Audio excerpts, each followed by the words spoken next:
Hello, and welcome to this week's episode of Politics in the Pulpit, a lectionary-based preaching resource designed to ask the provocative question of whether, and if so, how, politics should appear in our preaching this week. My name is Jenny Mills, and I'm the Secretary for Education and Learning in the United Reformed Church, and currently I'm worshipping at the Church Without Walls in Milton Keynes. This is my last and handover session as I hand over to the new host, the Reverend Lee Battle.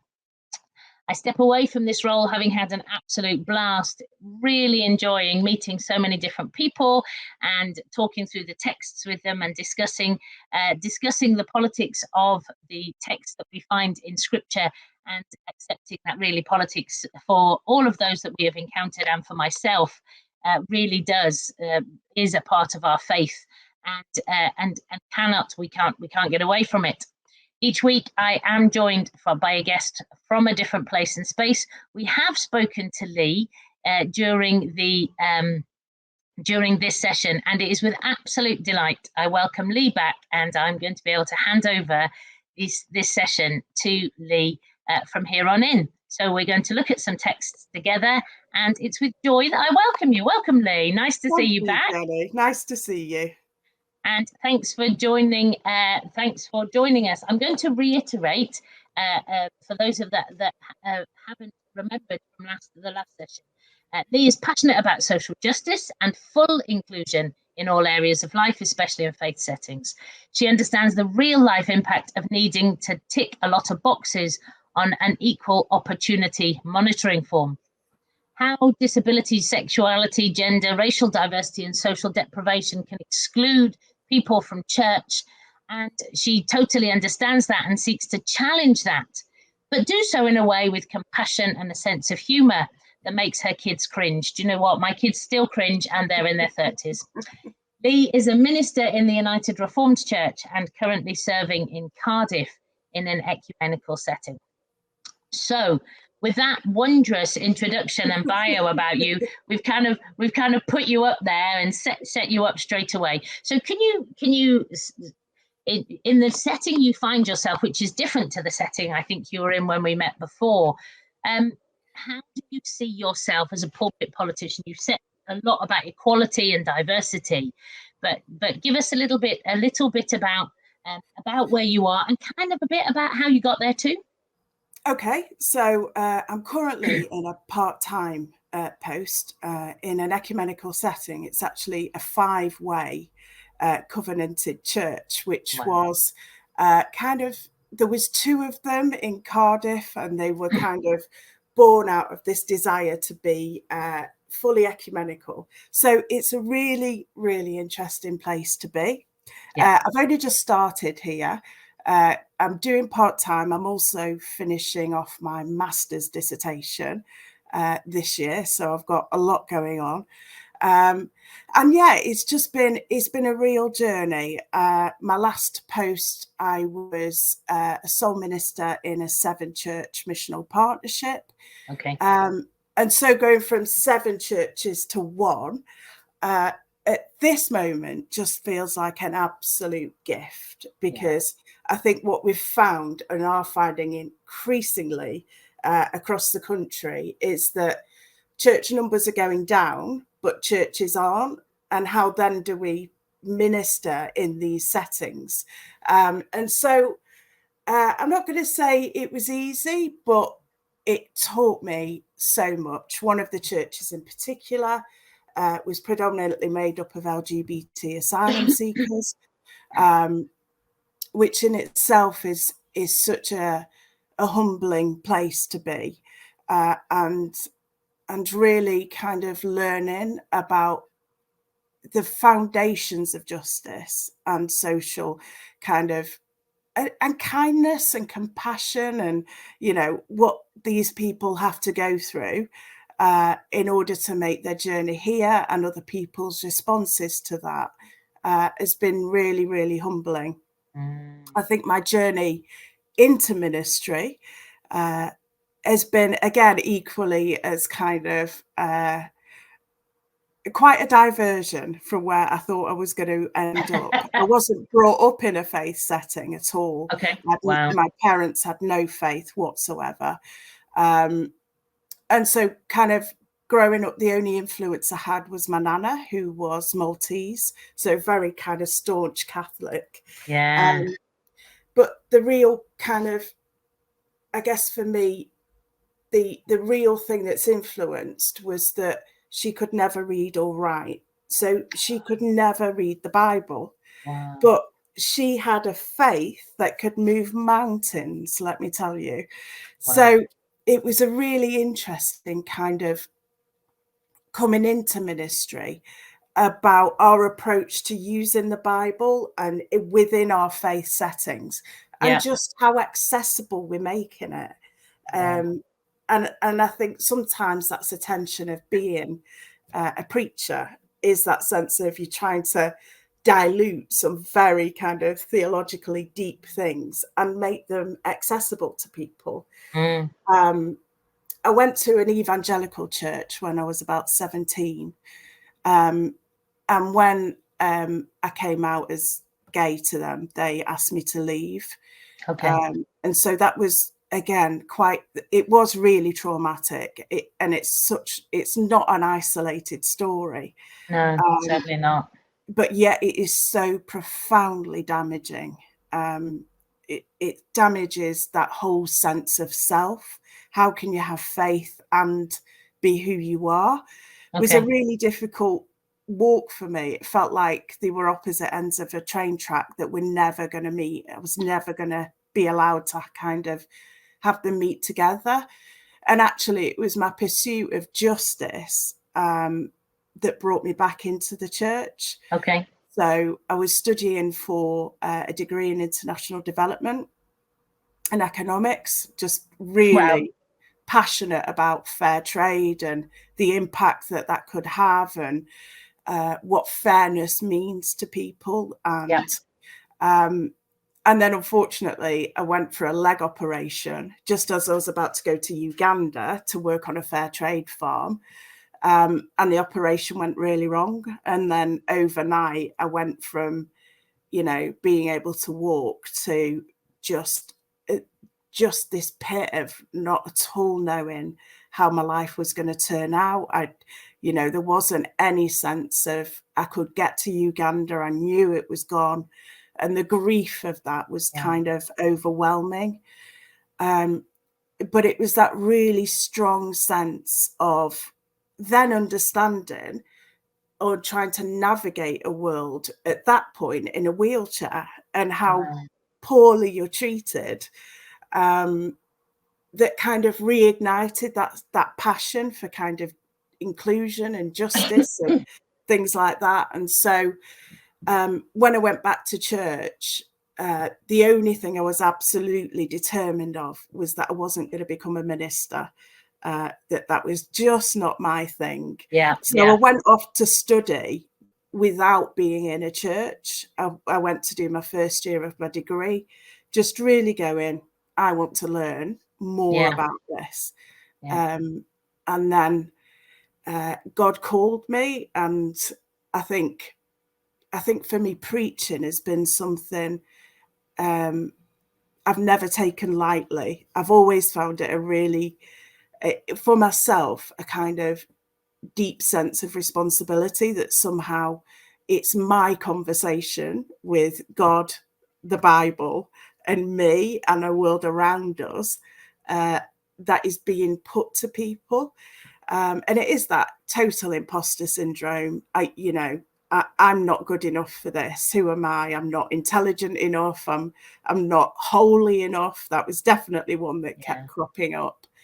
And I remember, I think one of the biggest books that influenced me was Brené Brown and her Gifts of Imperfection, and learning that actually the imperfections are what make us. They are what make us who we are. I can totally identify with that. And I also sought not to become a minister.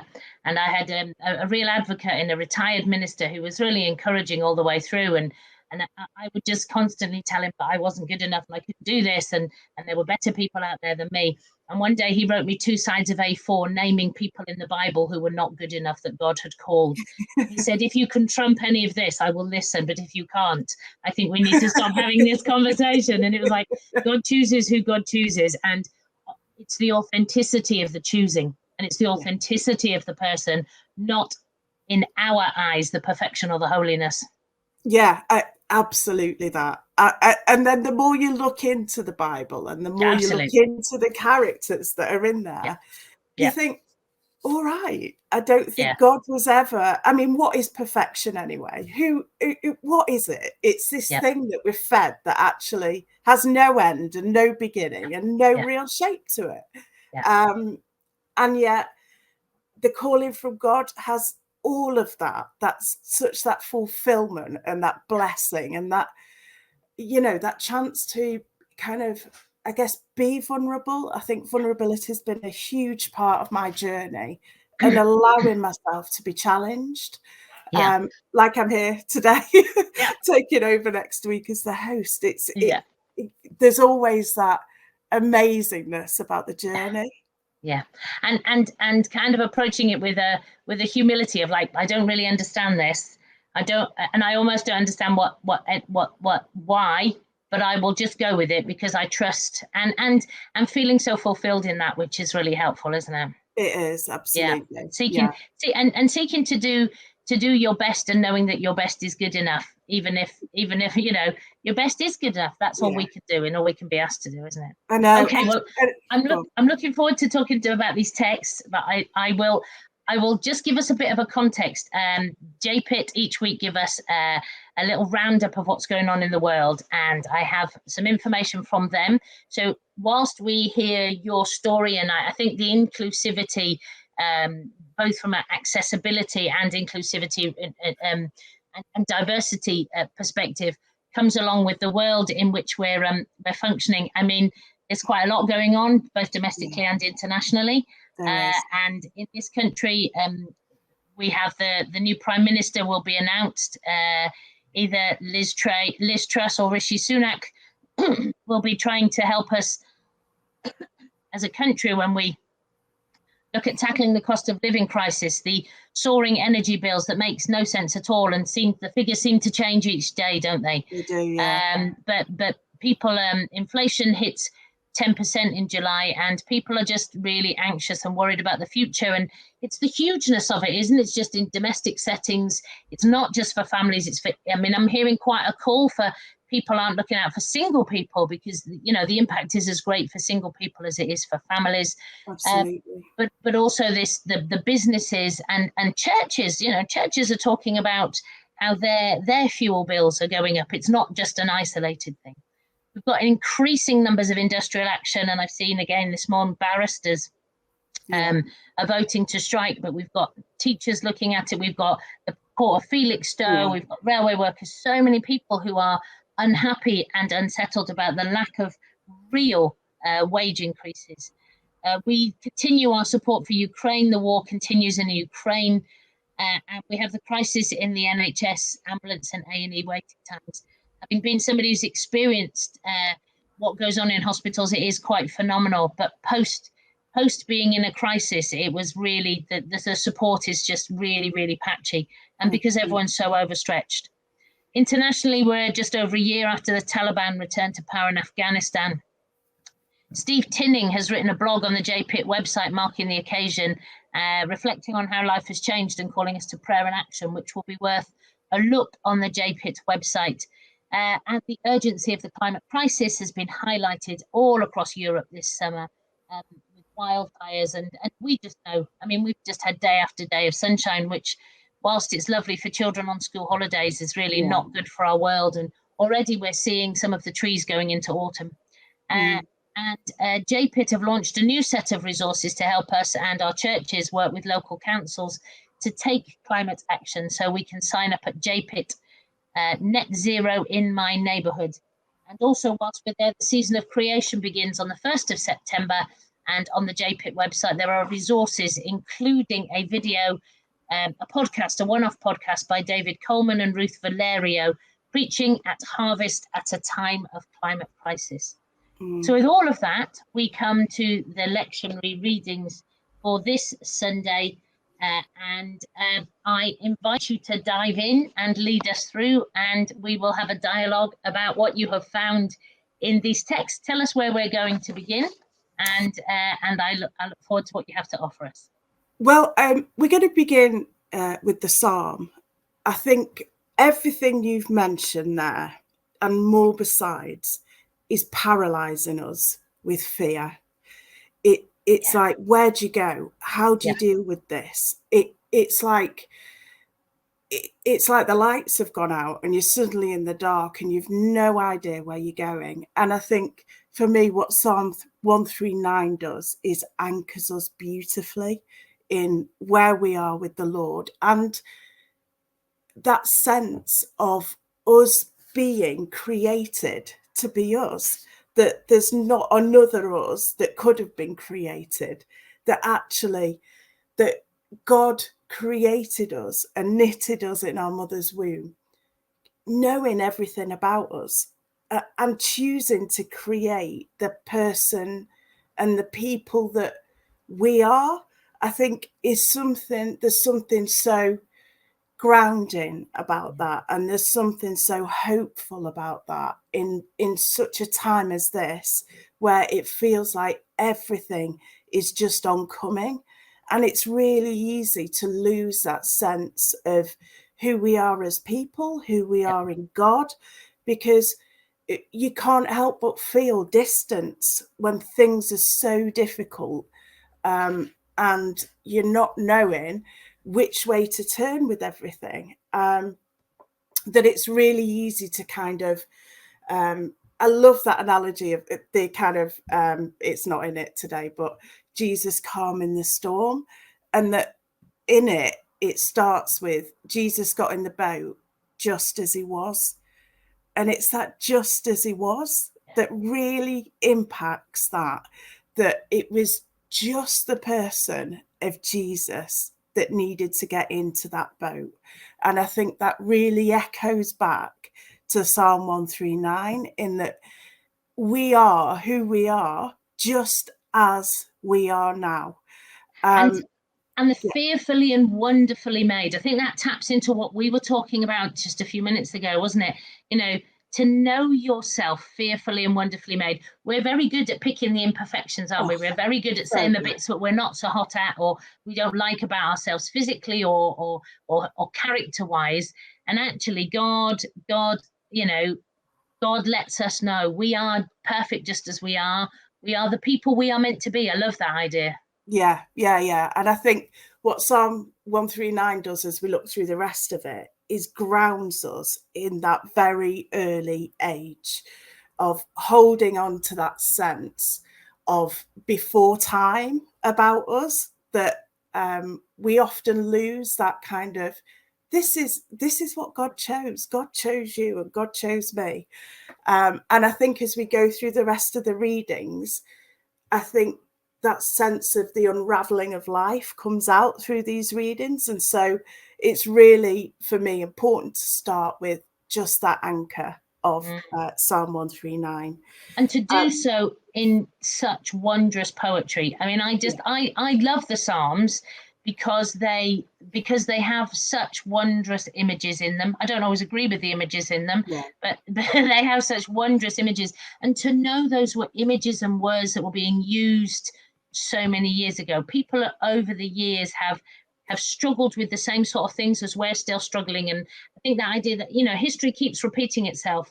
You know, humankind keeps getting itself in a mess, and then it moves a step forward, and then sadly we just can't learn from history and we move a step back. But that poetry that shows us every aspect of life and reminds us of the continuity of God.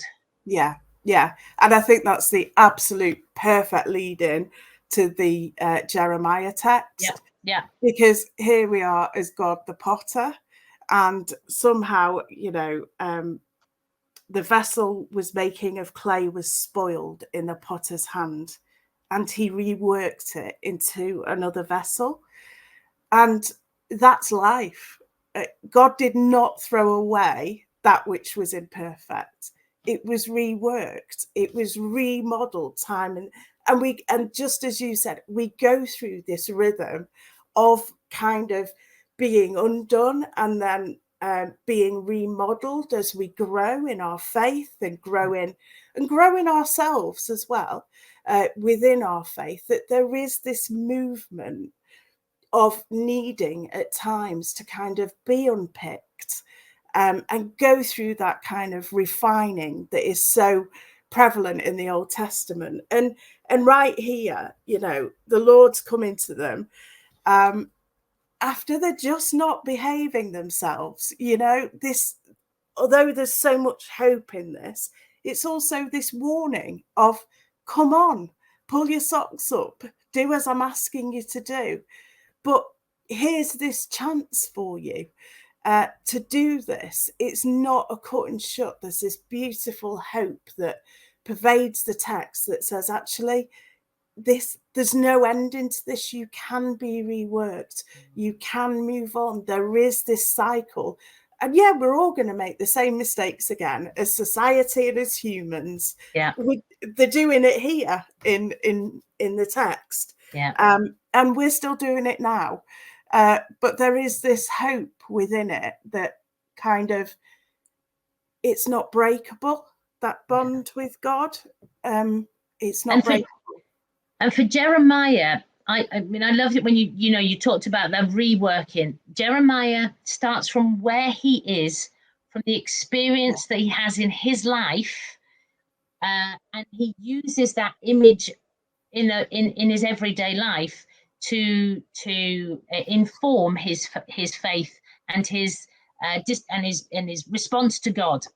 And I think that's a really good reminder to us, and hearing your story, how your story has informed you, and it's your story that has led you to be where you are. I think that's really powerful to see the analogy there of how Jeremiah uses his experience and God uses him where he is.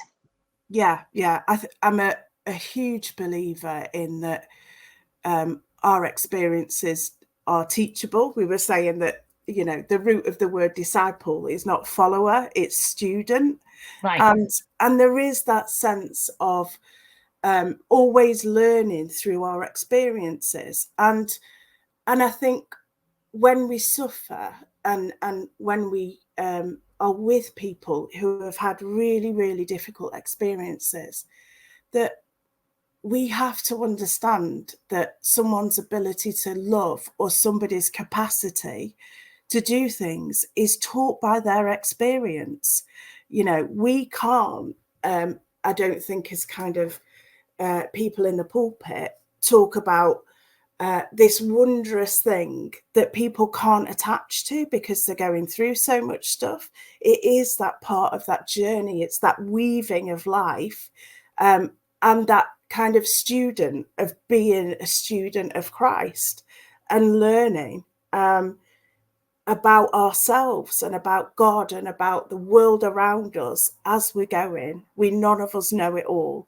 And I think it's really important, as certainly heading into the pulpit and with politics, is that we're saying, for me, politics has to be in the pulpit, because if it's not, we're not bringing our whole lives into the pulpit, because we are so affected by the politics around us. And if we don't bring it into the pulpit, then we're kind of in danger of putting faith in a separate box that just gets opened on a Sunday. And it's that box that opens up and goes, oh, everything's brilliant, and then we shut it again and go. It doesn't engage with real life and the things that people are going through. And I think we've got a real crisis looming in so many factors that we have to be open to kind of being in this and not above it, if you like. And I think these texts help us with that beautifully. Go on. I think the end. I love this constant. I mean, I'm Secretary of Education and Learning, so I promote in the United Reformed Church lifelong learning, whole of life discipleship. And I think when we look at texts, and I love the order that you're already taking in this, because the idea, I like many struggle with some of this God being the retributive and vindictive sort of interventionist God.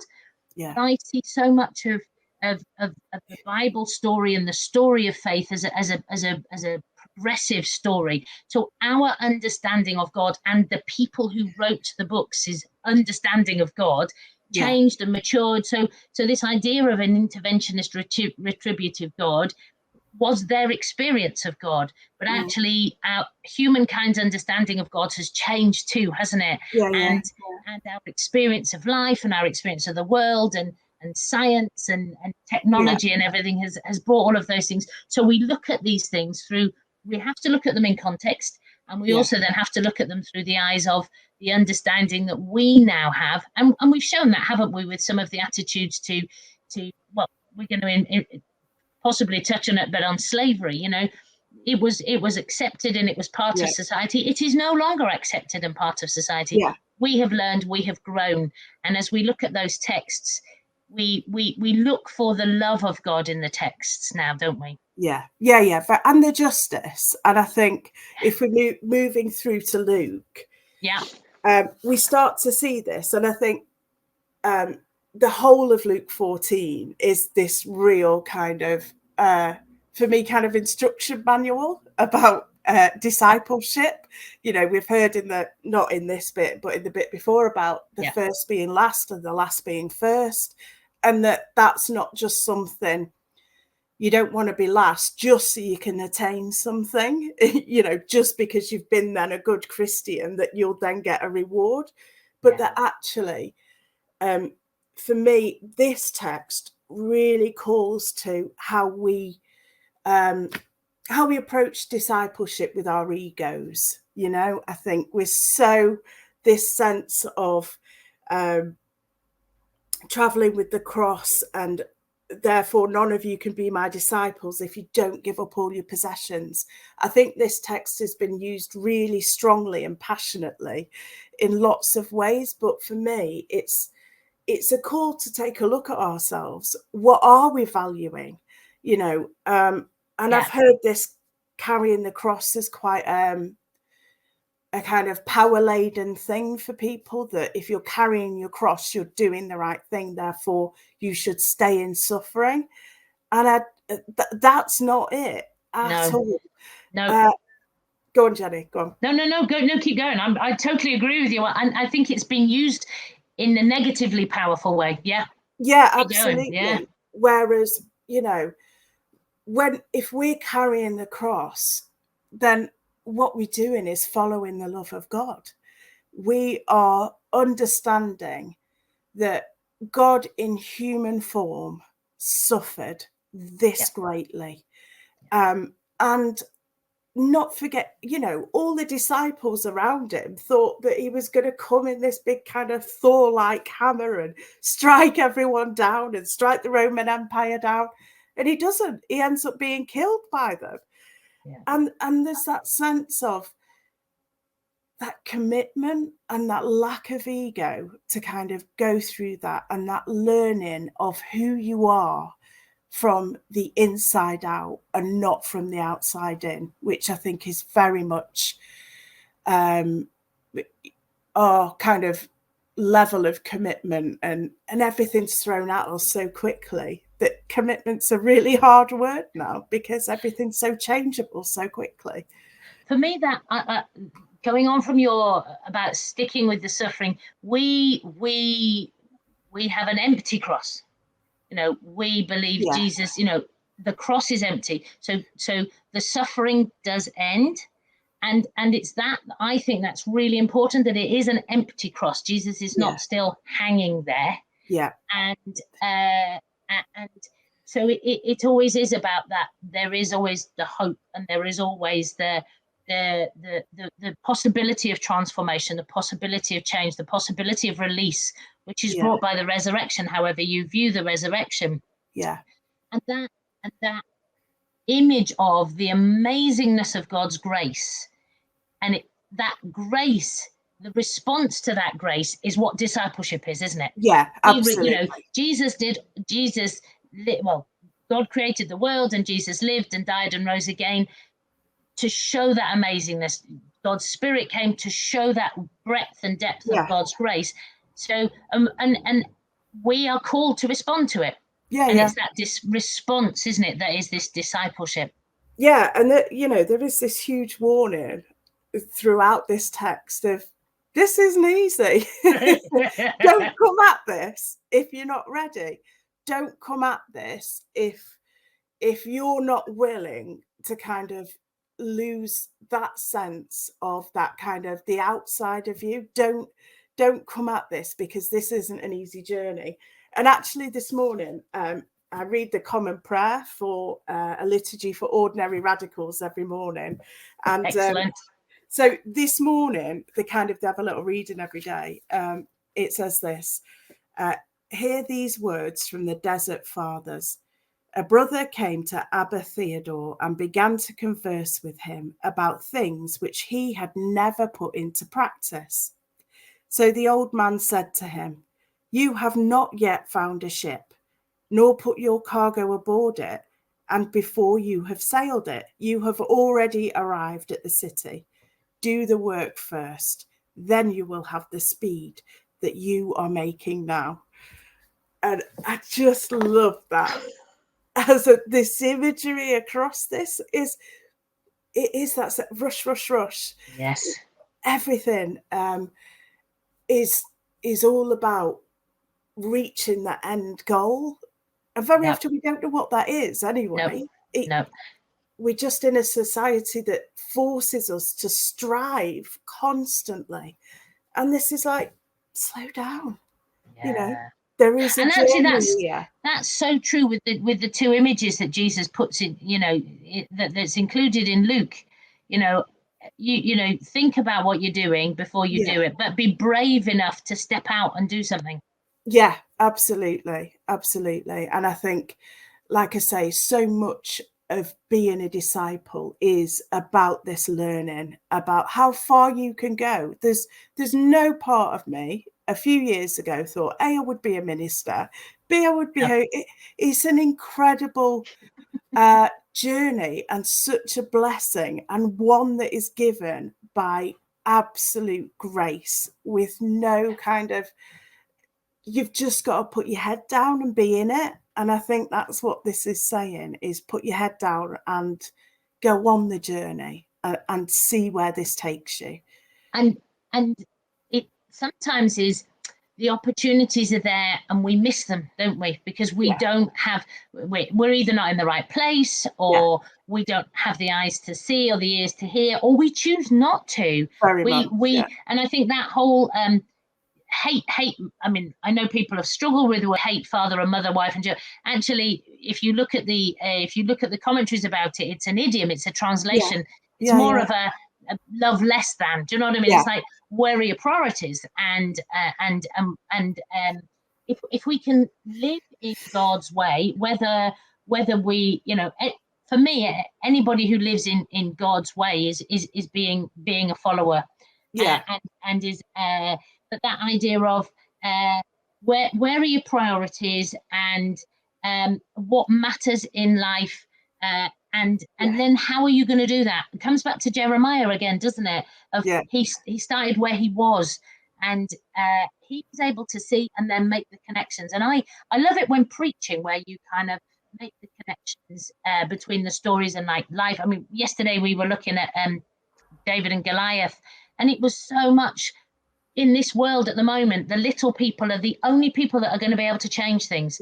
It's the little voices, and you see so many people around the world who are speaking out about stuff and putting their heads above the parapet and being so brave. Some of the women in Afghanistan that are speaking out, I know. it's just so humbling. I just do not know if I could do that.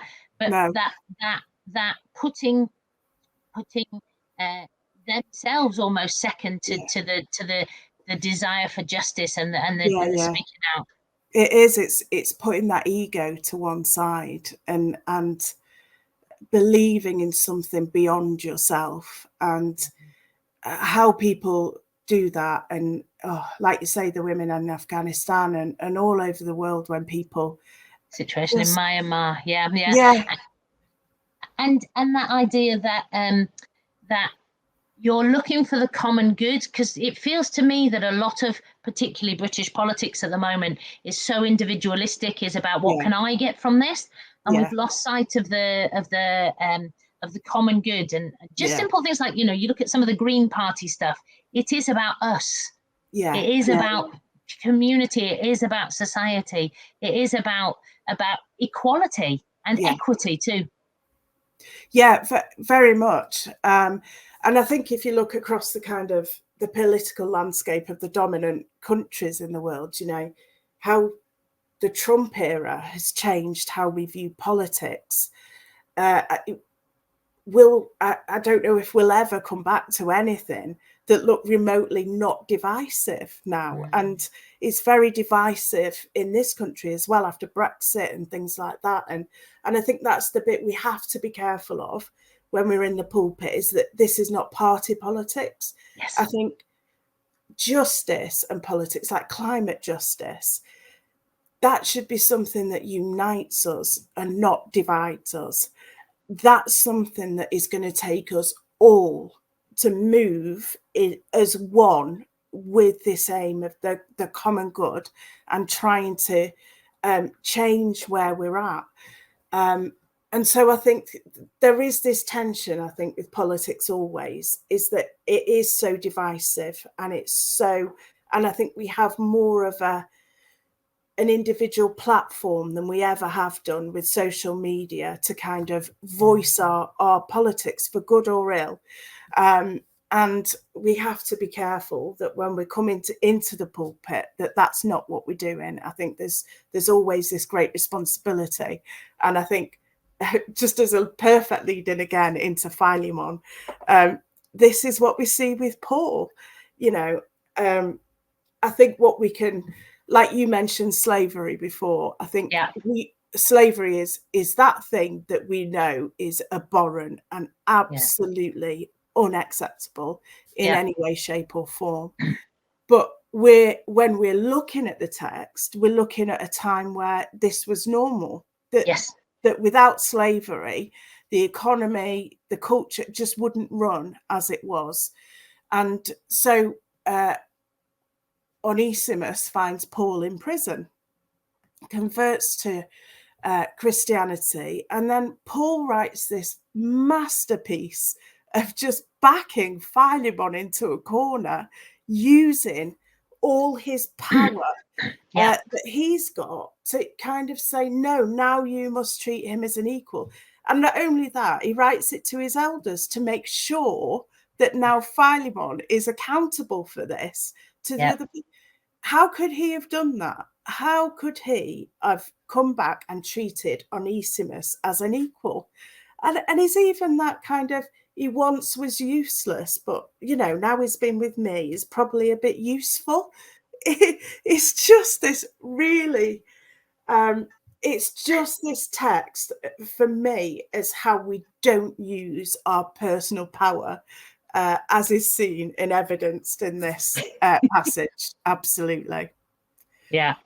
Well, I mean, I find it, there's bits of it I almost feel a bit schmoozy, really, aren't they? They're like, really, I'm going to butter you up.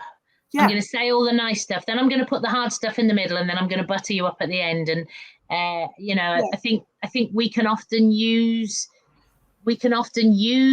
our power. And I think sometimes in churches we can use the texts to manipulate. And it comes back to your Luke with the cross and keeping people down. We use biblical texts to manipulate, and it's really hard. It's really, really hard because you know, if we use one particular text to keep people in places, then we have to be consistent with how we approach all texts, and we don't, do we? We all pick and choose, and we cherry pick, and we're not consistent with them.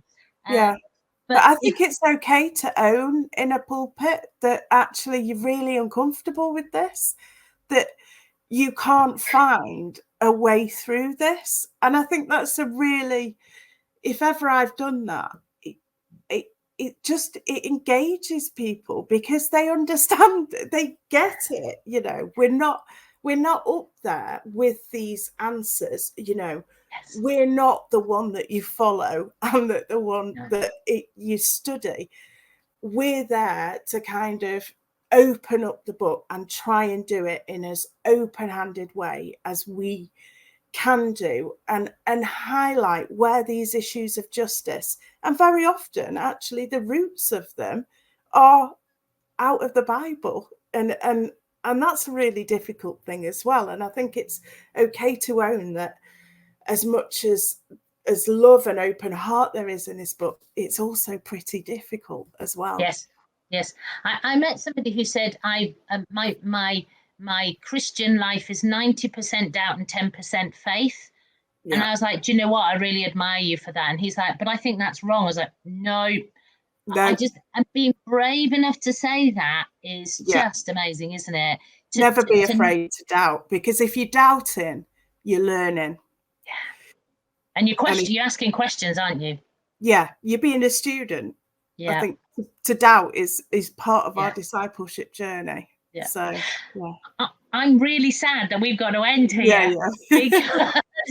Because we do need to finish this. Thank you so much. No, thank you. This has been a great time of conversation, and I look forward to hearing all you have to do and offer as ongoing host. Thank you very much for sharing once again with me and with us. And we very firmly do appreciate that politics should be preached in the pulpit about, as you said, not party politics, but politics about justice and peace and hope and love. Absolutely. For those listening, if they've enjoyed the episode of Politics in the Pulpit, please leave us a review wherever you listen to your podcasts and share this episode with your friends. We do know that our listeners are a passionate and knowledgeable crowd, and we love to build a community of mutual learning and encouragement. So if you ever have any questions about what you have heard, or about that you would like us to talk about, please email us or let us know your thoughts on Twitter or on Facebook. So we go this week into the week where we have so much going on in our world, and I realised we didn't even mention about the sewage being pumped into the sea and the whole effect on the climates and the ecosystems that will have. But I leave you with that one because that's going to be an ongoing issue. So enjoy that. So let us end with a blessing. May we be anointed with God's Spirit as we bring good news to the poor, proclaim release to the captives, help people to see the world truthfully, and let the oppressed go free. Go well. Amen. Bye. Amen. Bye.